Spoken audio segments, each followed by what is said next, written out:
New York is charging Samaritan's Purse income tax after the charity worked for free. Samaritan's Purse has no expectation of receiving a single penny for the weeks of work they did in Central Park to combat the coronavirus. But now New York Governor Andrew Cuomo, D., is asking them to pay up. Earlier this week, the Reverend Franklin Graham, president of the nonprofit organization, told Faith Wire, "They're the ones who called us originally," referring to officials with the Mount Sinai Health System in New York City. "We didn't call them, they called us," he continued. "And we agreed to go, and we have not charged them one penny. All of our services have been paid by God's people." Samaritan's Purse workers were on the ground, setting up a 68-bed field hospital right after receiving the call, and now they're being held financially liable for their goodwill because, according to Governor Andrew Cuomo, D., he's not in a position to provide any subsidies right now. So even though New York lawmakers and hospital executives asked workers to come from out of state to help in the fight against the coronavirus, they will now have to pay state taxes even on income they might have made from their home state while they were temporarily living in New York, according to WPIX-TV. "We have a $13 billion deficit," he said during a press conference Tuesday. "So there's a lot of good things I'd like to do, and if we get federal funding, we can do. But it would be irresponsible for me to sit here looking at a $13 billion deficit and say I'm gonna spend more money, when I can't even pay the essential services."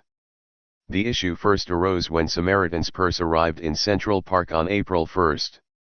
Ken Isaacs, Vice President of Programs and Government Relations for the faith-based humanitarian group, told WPIX-TV he first learned about the tax issue when the organization's financial controller called him about it.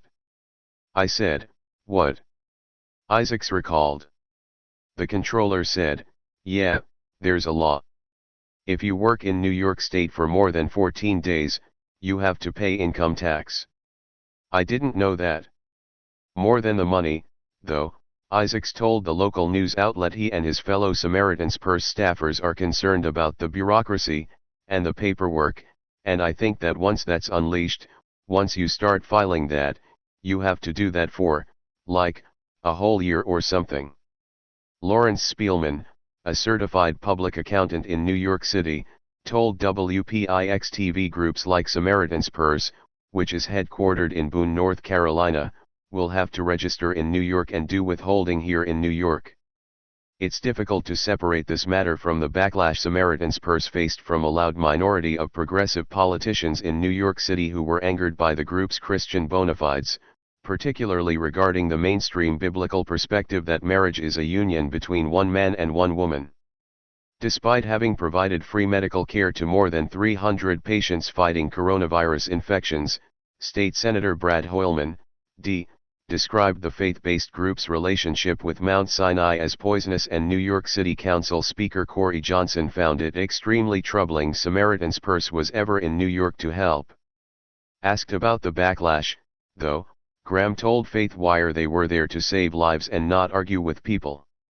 "Everybody in the city of New York knows about the tent hospital. We are there in Jesus' name," he said. "It's just something God has done, and it's given us the opportunity to magnify His name in the middle of a crisis." Faith Wire reached out to Samaritan's Purse for comment. If a representative for the charity responds, this story will be updated to include their statements. Graham told Faith Wire earlier this week that LGBT activists were not the reason for the charity to leave NYC.